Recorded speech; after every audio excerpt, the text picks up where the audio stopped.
¿Qué pasa, campeones? Welcome to Churros y Tácticas podcast. We are live, folks. As you can read from the title, live from Anfield, baby. That's right. Not in my case. I'm back at base camp, but look at Kian Sobani, the jet setter, man that makes sure that he is at the right places at the right time. And what a time it is over in Liverpool, in the UK. It is representing, hold it down the forward for this tasty Liverpool tomorrow. Tonight we got a Barca breast on our hands. Breast, never better said. And we are here, of course, for all of you to break down the weekend's action and take a look ahead as well as what is coming up in the Champions League. It's been a while that we haven't been coming to all of y'all's, all you free riders. We've been busy on our Patreon page. So in case you haven't already, make sure you subscribe to our Patreon page. That's patreon.com/churros y tácticas. With that being said, Kian Sobani, my man, how's the jet lag? How is at the Liverpool press room? It's fine. I don't know what to say. It's starting to become busy, and people are starting to trickle in. Carlo Ancelotti speaks in about 45 minutes, plus a Real Madrid player. I don't know. I haven't checked to see who the player is. So I'm here, bro. And I'm here on behalf of both of us, representing Churros, of course. We're here. It's a. Do you ever say Kian Sobani from Churros y Tácticas when they call upon you? No. You should once. They'd be like, "What? What?" I bring this up from. Yeah, go on. Well, when I come in, the accreditation says Kian Sobani managing Madrid, and so all of a sudden, if I were like raise my hand and be like Kian Sobani Churros y Tácticas, everyone would be like, "What the fuck? What is this guy talking about?" They would be like, "Oh, he's here. They're here. Churros is in the house." I'll take this to the grave with me. I mean, I bring this up from time to time, but never do I forget. And from time to time, I look back at the images of when I was at Laliga TV, and I had the pleasure to present you as the host of the infamous, the world famous, the Churros y Tácticas podcast. Yes, those were the glory days. It'll never be like that again, ever. You're right. So listen, some of you listeners might be a little bit surprised that I'm doing the intro today. The leaders, leaders, yes, true. But then every now and then, when one of us is having a bad streak, after some good news, we kind of we throw a lob, we throw a bone to each other, and allow the other, the co-host, let's say, to do the intro. I'm doing it, of course, because Churros can be blurred out just in public like that. I mean, Kian would be escorted out immediately.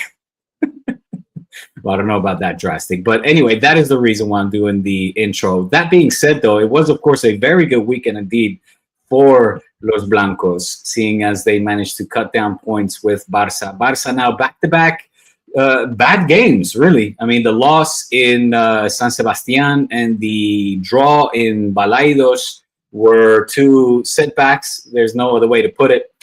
Didn't come with its fair share of polemica, which I was called out for on Twitter. So I'm ready for it. I'm ready to take on this debate head on. I'll let you lead it, my friend. And it's a debate, or it's. Oh yeah. Straightforward. It's debatable. No. Of course it is. Zona Blaugrana has infiltrated the chat. Not just that.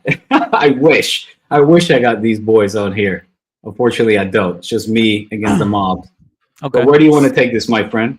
Well, we can do a quick roundup before we talk about the games tonight and tomorrow and stuff like that. And we got, as you and I were discussing off air, we got limited time because I gotta get this up and running and then get to the press conference. But the Barca game, I think, over the weekend is a good spot to start, because no doubt I want to get your thoughts. You said 2 consecutive games and bad games.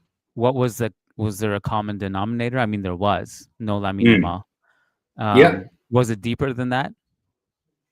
Yeah. So coincidentally, or oddly enough, the three games where Barca have dropped points were Sans Lamine Yamal. Sans a 17-year-old, and that in and of itself, of course, makes for great headlines and makes it, study worthy. I suppose that is a reason to kind of see whether or not this team has what they call dependencia. In this case, Lamine Yamal dependencia, right? Dependence on a 17-year-old, which I would, to God, hope that is not the case. But the facts are the facts, and that is that without Lamine Yamal, we're suffering. There's no.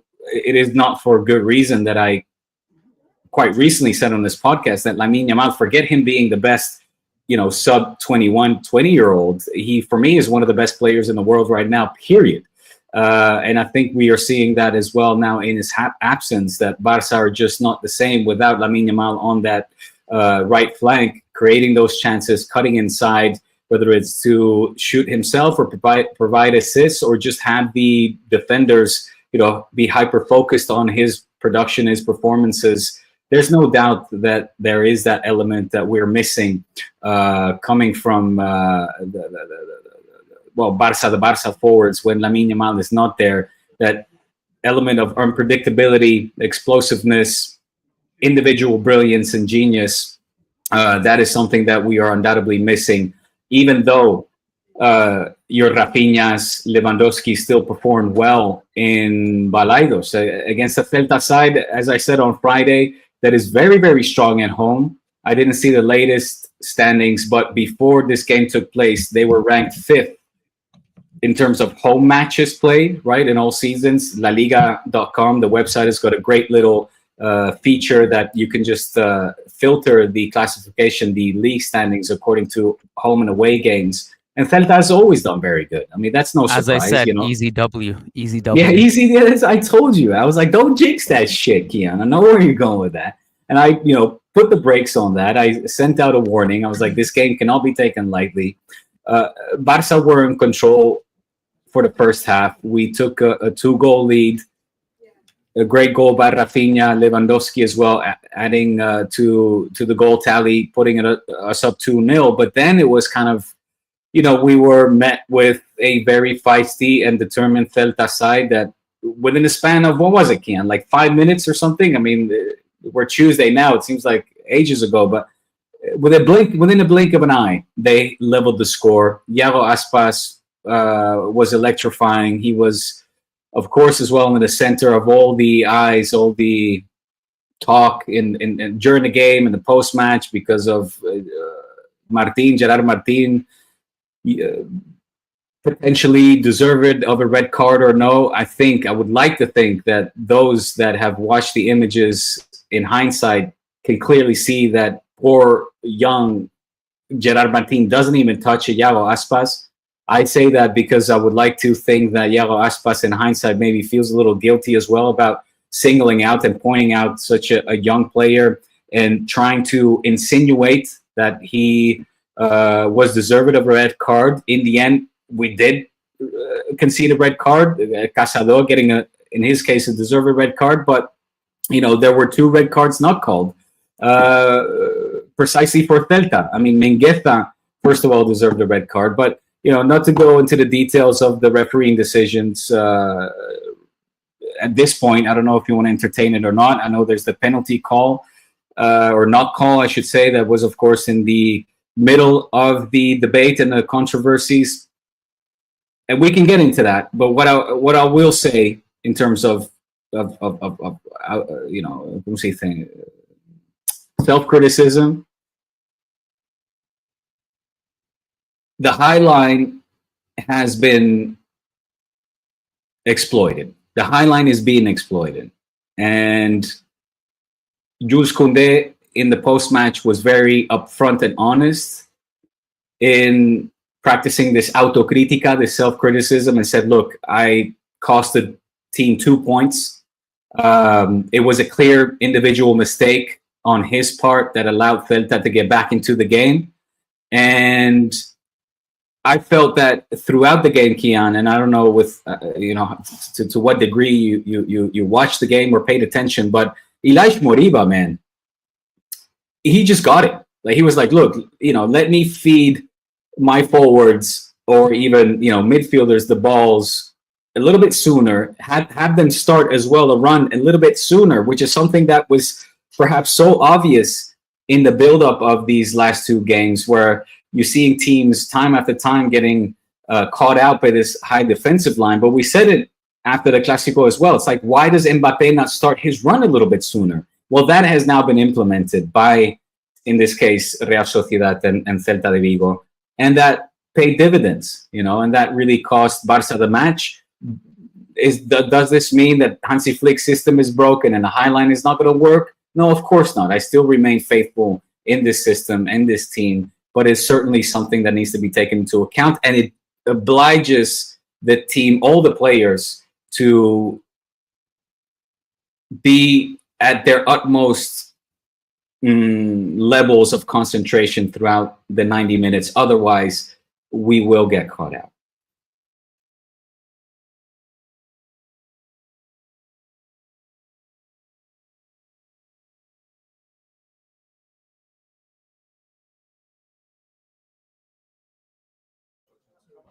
Yo, you didn't tell me I was on mute this whole time I was talking.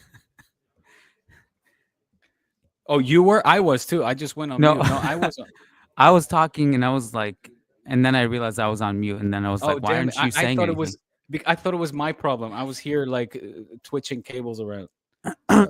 So this is why I was caught in two worlds after the Clásico in terms of how much do we praise Flick's offside trap versus Real Madrid's inability to stay onside.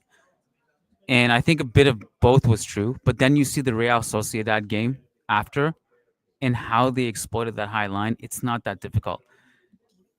Mbappe just didn't time his runs well, and he's been doing this. It wasn't just against Barca. I mean, Barca was obviously the extreme case, but later on, he just continues to be offside.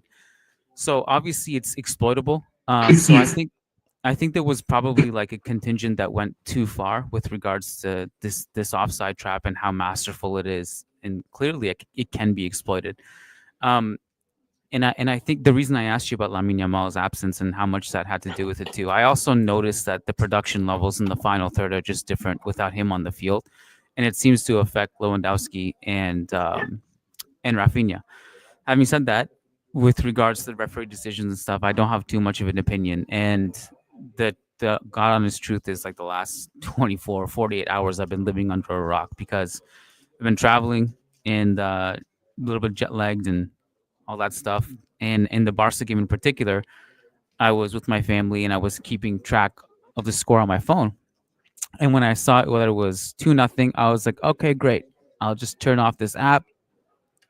I have peace of mind that I don't have to worry about, can Celta come back? Can Celta win that game? I was like, okay, that's done and dusted. Sunday sorted. And was it Sunday? Yeah, I think it was Sunday, right? Was it Saturday? No, it was Saturday because that was before the Real Madrid game. Yeah. And so what a nice surprise to get home later and check to see how much did Barca win by today, and it was 2-2. And then I went back and watched some extended highlights, and actually Celta almost scored the winner at the end too, which was crazy. I mean, Barca really fell apart after that red card, so it was just a completely different game. So like you said, great weekend. Manchester City got smashed, Barca choked, and Real Madrid made some ground. So. Well, not just that. I mean, you guys are now 4 points behind, obviously, with a game in hand. Things are very, very interesting in terms of La Liga standings because it puts the race for the title this year back into the mix. There's no excuses now as to, like, okay, well, give up and everything's going to go Barca's way. You guys are still very much in it. You say that Celta could have scored the winner. That's absolutely true. It did certainly feel like momentum was going to swing into the home team's way. I felt like Barca still had something to push in the end.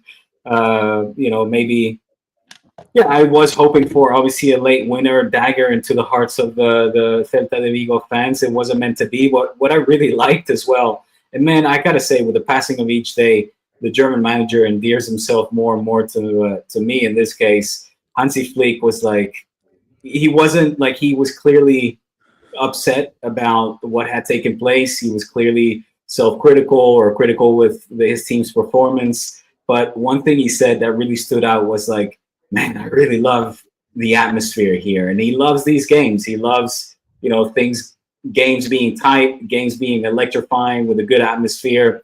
And, it was, I don't know, it was just a little anecdote there that I saw a glimmer in his eye when he said that. And yeah, that guy said last time too. Like, he is unfortunately a very likable manager. Xavi would have been throwing a fit by now. Every excuse in the book, and so regardless of, I think, obviously a dip in form in the last couple of games, but he's saying all the right things in the media at least. We should take, so we have like maybe, I don't know, 10, 15 minutes left, but there's a couple super chats that I want to get to, and I think that'll segue us into Real Madrid. You ready? Always. All right. Diego always ready to talk about Real Madrid. I love it. Gibran says, is Mbappe ready to prove himself next 3 weeks? And who is his best option for a partner up top? So, Diego, unbeknownst to some of the listeners right now, who are not part of patreon.com/churros y tácticas, you and I were talking about Mbappe's form recently, and you said that he's still the best player in the world, and this is kind of like a form thing that he'll get through and he'll get back to his best. I don't know when that conversation was. It was like maybe a week or two ago. That hasn't come into fruition yet. He did score on the weekend, but still did not look like the Mbappe we have come to know over the years. Now we're in the situation where Vinicius is out for about a month, and he is, and harsher or not harsh or fair or unfair, he's not going to have any excuses. He's going to get that left wing to himself.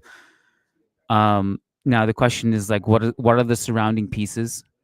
How is Ancelotti going to navigate this? Because he also doesn't have Rodrigo, and who's going to be up top? I mean, there are options. You could throw Jude Bellingham up the field like you did last season. You could go with Brahim up top in a 4-4-2. You could do an attack of Endrick. I don't think is going to be trusted in this situation, but Goulet has kind of put his foot in the door. He started the last game, played really well. So it'll be interesting to see what Carlo does. But did you have any thoughts on the Mbappe thing and the Vinny thing? And yeah, definitely. I mean, I think when it comes to Mbappe, we shouldn't neglect,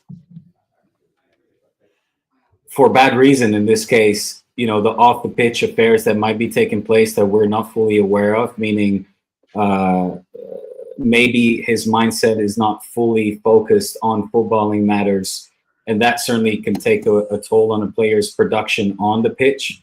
But what I will say is, and I think we all know what I'm alluding to, but what I will say is, when is Rodrigo back? Before Vinny? I think probably just before Vinny, because he was initially a month too, but he's already been out for a couple of weeks, I think so. Yeah. So I'm really looking forward to actually seeing how Rodrigo and Mbappe could link up, because I think that might be a pleasant surprise to Madridistas everywhere, to see somebody that is highly capable, highly skilled, has got a lot of quality, can be a difference maker, while at the same time also a facilitator. And I think Rodrigo Mbappe pairing, and whether it's along the likes of Arda Güler, which, as you said, got a start, but also Ibrahim, who I know still amongst the Madridista fan base is regarded very highly. Maybe a Sans Vini trident attacking threesome up front could allow Mbappe to kind of command Madrid's offense in a way that we haven't seen to this point yet, right? I mean, this is an Mbappe that, of course, at PSG formed un tridente, like a PlayStation-like trident forward with Mbappe and Messi. But given the fact that he's changed clubs, changed culture, is playing in a new Liga, and kind of needs to be maybe felt like he's the man. Like, there's no question as to who the ball needs to go to. He needs to be sought out. We saw similar to Lewandowski in last season when I often said that he's not being sought out enough by his teammates. Something that's different this season, of course. He's a focal point. Maybe Mbappe without Vinny and with the right players around him will become more of a focal point, and it will allow him to get into a rhythm and a goal scoring streak that kind of sets him up to be that important player that we're expecting him to be. You bring up some great points, and I think it'll be really interesting to see how Mbappe does being now the focal point, because Real Madrid's entire offense is funneled through Vinicius. His usage is through the roof. Like, he gets the ball in every single possession. And if you kind of see the way they attack this season, there are, as recently as the last game against Leganes, like Mbappe and Vinny are almost taking the ball off of each other. They're very close proximity. Right. In some cases, that makes for very good link-up play and interchangeability. And in other cases, it becomes too congested. So now Mbappe has more of a focal point. And is that good for him? You hope, because it hasn't been good for him so far. So maybe this will be a turning point. And look, like, there's never, I'm so uncomfortable talking about silver linings when it comes to injuries, because you never want to see anyone get injured. Mm-hmm. And the injury list is disastrous right now. But it could be that.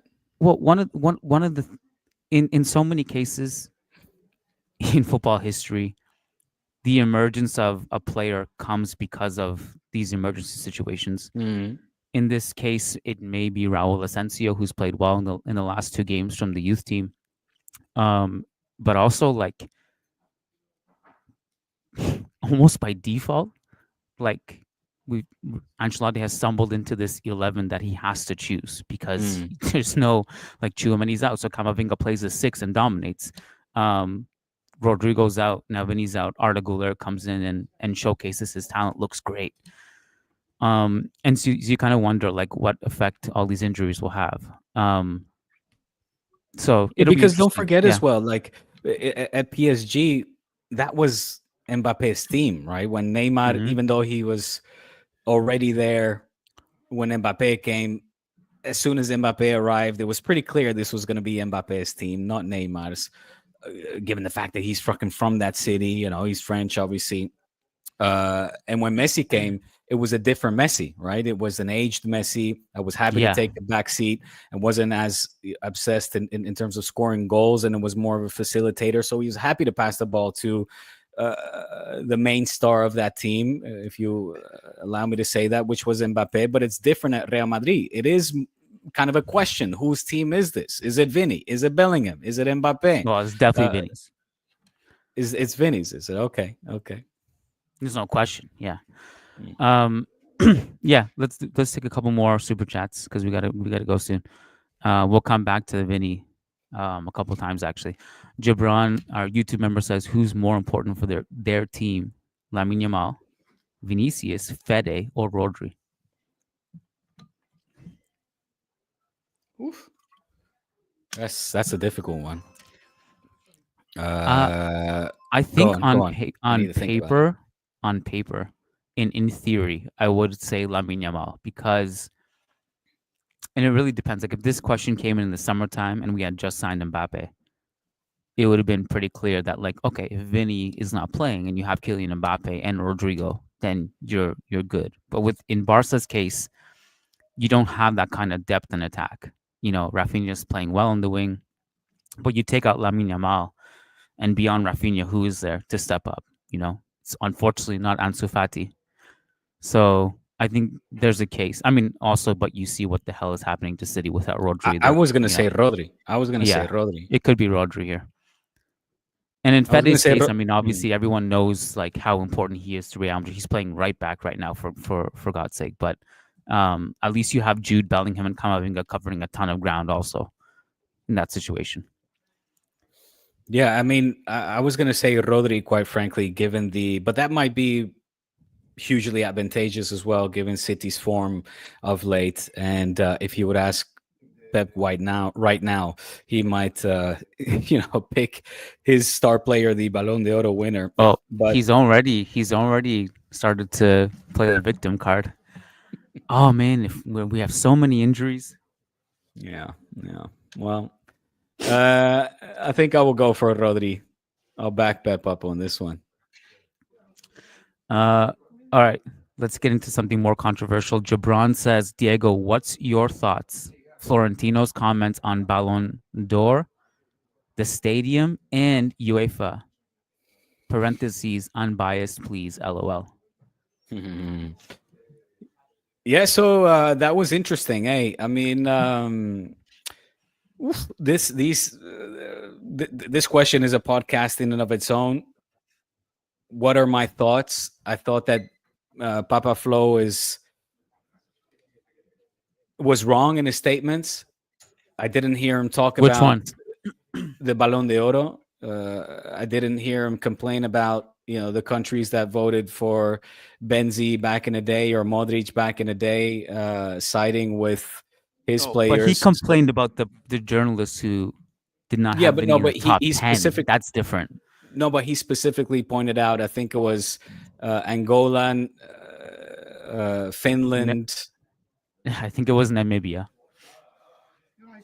Okay, well, it was several countries. I don't remember all of them. It's sore loser. It's poor. You expect better from a president. I think that a person like he is in his position to play the petty card and complain about single out journalists from certain countries that he deems are not even worthy of voting, I guess. I didn't like it. I don't know how the Madrid fan base felt about it, but again, I didn't hear any complaints when the votes went his way. So when they go against him, he can come out and complain. It just has wrong written all over it. My thoughts about the stadium. I don't know what comments he made about the stadium. I think my thoughts about the stadium are well documented, or I put them out there. I think it's been. Do you want me to tell you what he said so you Yes, have some please. context? Sure. So what he said was that I'm going to paraphrase it, but he first of all he talked about how those events from the stadium are not a huge deal in the sense that they don't make any profit from those concerts that happens in the Bernabeu. Less than 1%, like 1% will be the max profit margin they have from all those events. Now I have further thoughts on that, but the other thing is that he says there's no these reports about the Bernabeu not having a license to operate with regards to sound and all that stuff is nonsense. It's fabricated. All that stuff was approved, and what they're doing now is basically out of respect for the community to make sure they can figure out a solution where everybody's happy. So political statement or not, but basically he just brought calm to the situation. He was like, everything's under control. Okay, well, in that case, we got nothing to worry about, or Madridistas don't. I don't know. I purely go. I still think there's stuff to worry about, but yeah. Right, and I think the 1% is probably grossly underestimating exactly what was going to be brought in. I think okay. So you and I had conversations about this, and I mentioned this on the Managing Madrid podcast on Saturday. So forgive me if people have heard me say it. I'll be quick, but basically so they're guaranteed 150 million per year from 6th Street, right? And so that's one thing that I would be very curious to know what 6th Street stance is on this, because I'd be sure they'd be really disappointed with what's happening, right? But where Real Madrid make the majority of their money with this new stadium model is not the concerts. It's the VIP seating, it's the restaurants, it's the hotels. Now, of course, the concerts feed into that, right? The concerts bring more VIP seating. Like they'll make more money from the VIP because the VIP seats have gone up to 25K. So like a VIP seats at a Classico will make them more money than a Taylor Swift concert, if that makes sense. So the 1% profit margin on those concerts is correct, but obviously having the concerts feeds into the other sales. Okay. Yeah. I don't know what else to add other than I guess time will tell. the Yes. the solution, what exactly the profit margin will be, how much will be missed or gained as a result of all this. I think the parkings are still an issue from what I have gathered, that they will not be able to count on privatizing that parking space or that place that they want to or have turned into a parking place.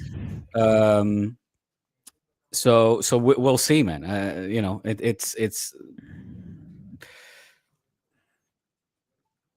We'll time see. will tell. Time will tell. Yeah. Time will Yeah. tell. I gotta run. Any quick predictions for your game tonight, our game tomorrow? Barca, we're gonna win. It'll Okay. be a 3-1 victory. I'm expecting it to be a win, maybe not the most dazzling one. And in terms of Liverpool, hail my G, man. Woof. I mean, you're talking about the number one team, seeded team in Europe right now, uh, against the 16th. Where you guys at? Well, wait, I don't understand what you mean. You talking about UEFA coefficients, or are you talking Yeah. about? No, just the league phase standings. Where are you Oh guys yeah, in the? I don't know. We're somewhere like mid table, I think. Well, anyway, that's all anecdotal, but you're talking about the team arguably most informed of Europe right now against Yes. Real Madrid. That is, I think, finding their form. So it's going to be a tight one in Anfield. I'm going to go for a 2-all draw. Okay. Okay. I agree. We're with both your predictions. Let's leave it there. All right, man. Great chatting. Where will listeners find us end of the week? Y'all's know. Y'all's Hey, know. Gibran and fellow listeners, go over to patreon.com/churros y tácticas for them extra crispy with a little bit of spice on it churros that you just need in your life. And Trust a me, the little bit most raw too. underrated. A little bit raw, but right on the money. So get it in your life. The most underrated podcast in football, the dynamic duos right here. We are back, folks, and back with a banger. So give us your support and we will repay you and then some in dividends. All right. We'll see you guys on Thursday Thanks, bro. Good. or Friday, depending on your schedule. Yeah, But yeah, yeah, we'll figure end it of this out. week. Yeah. Okay. Great chatting, bro. Thanks for our Yeah. listeners for tuning in. Peace out. Peace.